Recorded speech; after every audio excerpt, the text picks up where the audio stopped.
अस्सलामुअलैकुम, कैसे हैं प्यारे दोस्तों। तो आज मैं लेकर आई हूँ छोटा सा वीडियो। मैं आज कोई ब्लॉग नहीं लेकर आई हूँ, कोई शॉर्ट्स नहीं बनाई हूँ। मैं आज खुद आई हूँ आप लोगों से एक टॉपिक पे बात करने। जैसे कि आप लोग टाइटल थंबनेल देखकर थोड़ा सा सोच लिए होंगे, फिर भी कन्फ्यूज़न होगा, तो आप लोग यहाँ पे आए हैं। तो मैं आप लोगों से एक बात बोलना चाहती हूँ। मेरा ये वीडियो बनाने का मकसद ये है कि अगर अगर आपके घर में भी वो चीज़ होता है ना, तो उस चीज़ को ख़त्म करिए, उस चीज़ को दूर करिए। मेरा बोलने का मकसद ये है कि मुझे ये चीज़ देखकर बहुत ही ख़राब लग रहा है। तो प्लीज़, अगर जो भी ये काम करते हैं, जो भी ये चीज़ करते हैं, अपनी फैमिली में मत करिए। सबसे पहली बात कि मैं जहाँ पे रहती हूँ ना, वो पूरा हिंदू इलाका है, ठीक है। सिर्फ़ और सिर्फ मैं ही हूँ, हम लोग हूँ, मतलब यहाँ पे फैमिली, मुस्लिम फैमिली सिर्फ एक है, बाकी सब हिंदू है। लेकिन अल्हम्दुलिल्लाह सब लोग बहुत अच्छे हैं, ऐसा नहीं है कुछ भी ख़राबी नहीं है, सब बहुत अच्छे हैं, ठीक है। ये तो फर्स्ट पॉइंट हो गया। सेकंड क्या है, मेरे बगल में एक घर है, वो हिंदू का ही घर है। उसके घर में आज से 2 दिन पहले मैयत हुई है, यानी उनकी उसकी मतलब उन लोगों की जो माँ है ना, वो 2 दिन पहले उनकी डेथ हुई है।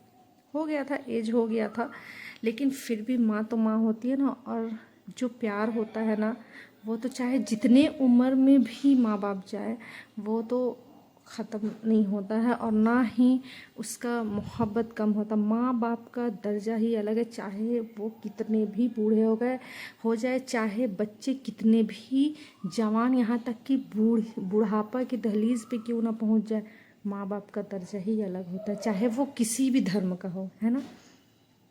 अच्छा, थर्ड पॉइंट मैं क्या बोलने वाली हूँ कि यहाँ पे एक घर है जिनका 3 बेटा है। उनकी माँ 2 दिन पहले, यानी कि परसों रात में मगरिब के बाद डेथ हो गई, तबीयत ख़राब थी।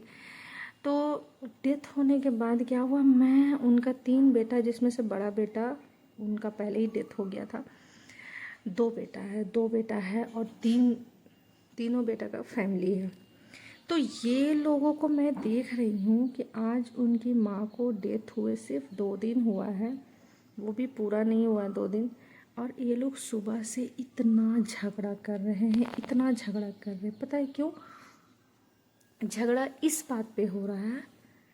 कौन खर्चा करेगा, कौन काम करेगा, कौन कितना पैसा लगाएगा, कौन क्या करेगा, किसको कितना देना चाहिए, क्या देना चाहिए, किसको बुलाना चाहिए। मतलब इतना सब कुछ ये लोग अपने में मशवरा भी नहीं हो रहा, अपने में ये लोग झगड़ा कर रहे हैं कि मैंने ये किया, मैंने ये किया, हाँ तुम लोग ने नहीं किया, हम ही लोग कर रहे हैं।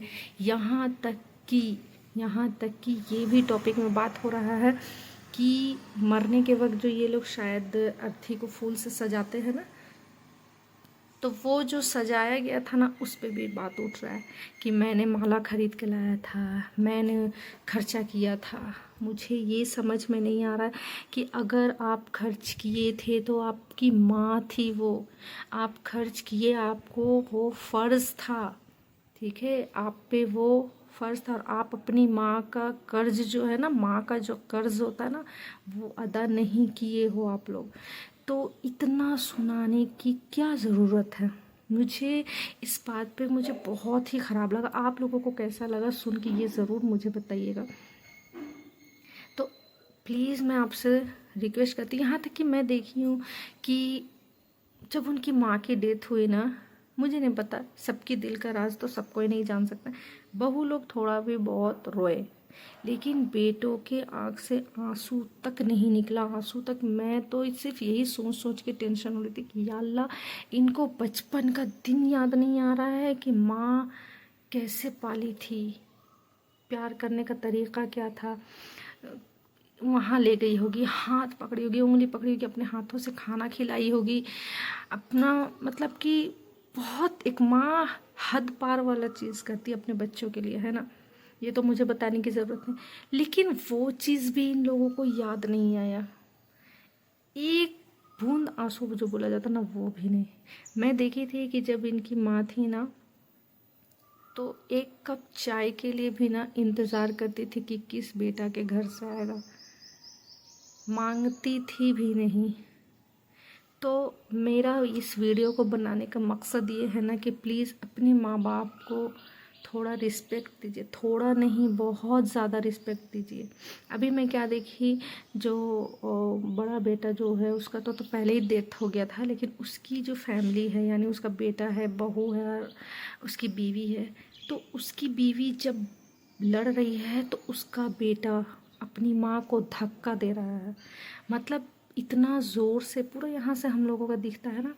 तो मैं काम कर रही थी, झाड़ू दे रही थी, तो इतना ज़्यादा झगड़ा हो रहा था, धक्का। मतलब ये लोग इतना भी नहीं सोचते हैं ना कि माँ को उफ तक करना, माँ को धक्का तो दूर की बात है, उफ तक बोलना कितना बड़ा गुनाह है हम लोगों में। अगर ये लोग इस चीज़ को समझ गए, ऐसा नहीं है कि इन लोगों का ये में गीता में या इन लोगों के धर्म में ये चीज़ नहीं है कि माँ बाप की रिस्पेक्ट नहीं करने है, और बहुत लोग करते हैं, अल्हम्दुलिल्लाह सब लोग करते हैं। लेकिन किसी किसी लोगों को ये चीज़ समझ में नहीं आती है। मुझे आज देखकर इतना बुरा लग रहा था, मैं बोल रही या अल्लाह, मतलब किसी भी माँ को ये दिन मत दिखाइए।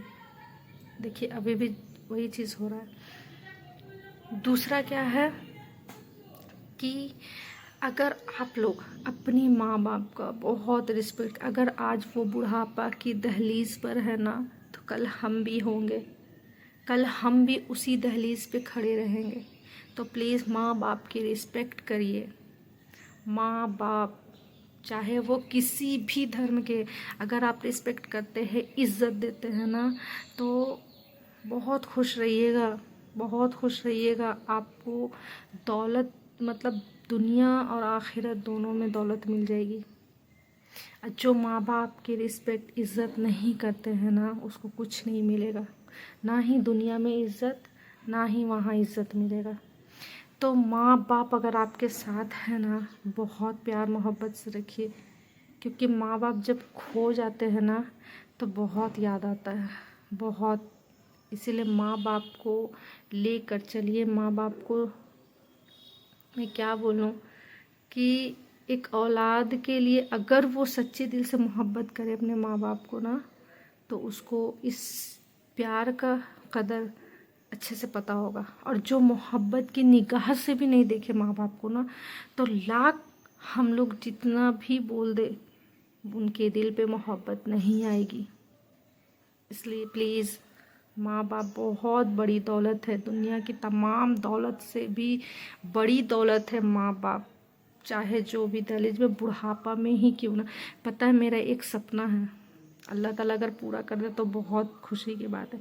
मेरा एक सपना है कि अल्लाह ताला मुझे मतलब कि इतना पैसा दे कि मैं एक अलग से एक घर बनाऊं और वहाँ सिर्फ ऐसे माँ बाप को रखूं जो अपनी औलाद से ठुकराए हुए हैं, अपनी औलाद से मतलब कि सताए हुए हैं, जो दर दर भटक रहे हैं। मुझे बहुत ख्वाहिश है, मैं अल्लाह से दुआ करती हूँ अल्लाह ताला मुझे ये चीज़ की तौफीक दे। चाहे वो कोई भी धर्म के हो, ऐसा नहीं है कि मैं मुसलमान हूँ तो सिर्फ मुसलमान, नहीं, कोई भी धर्म के हो। पता है हमारे कुरान में अल्लाह ताला फरमाते हैं कि माँ बाप की कद्र करो, माँ बाप के पैरों के तले जन्नत है। जिसने माँ बाप को खुश कर दिया उसने जन्नत पा लिया। अल्लाह ताला ये मेंशन नहीं किए कि तुम खुद के माँ बाप के सिर्फ सेवा करो, खुद के ही माँ बाप की सिर्फ तुम खिदमत करो, इज़्ज़त दो, मोहब्बत दो, ऐसा नहीं है। अल्लाह ताला ये बिल्कुल मेंशन नहीं किए हैं कि सिर्फ अपने माँ बाप को करो। माँ बाप, यहाँ तक कि अगर आपकी वाइफ है ना तो वो भी एक माँ है, उसको भी इज़्ज़त देना है। तो सोच लीजिए, तो खुद की माँ, एक होता है ना जैसे लड़का लोग अपने सास ससुर को रिस्पेक्ट नहीं देते, मोहब्बत नहीं, उन वो भी माँ बाप ही है, चाहे मेरे हो चाहे आपके हो, है ना। तो आप लोग भी मेरे लिए दुआ करिएगा कि मेरा ये सपना अल्लाह पाक ज़रूर पूरा करे। और मैं इंशाल्लाह, मुझे यकीन है कि मैं ये चीज़ करूँगी। मुझे बहुत ख्वाहिश है, आज से नहीं, बहुत साल पहले से ही कुछ ऐसा हुआ था जिसकी वजह से मैं ये चीज़ करना चाहती हूँ कि एक बड़ा सा घर बनाऊँ, उसमें सिर्फ वही लोग को रखूँ मुझे बड़ा शौक़ है। अल्लाह ताला मेरा ये सपना पूरा कर दे। आप लोग भी दुआओं में याद रखिएगा।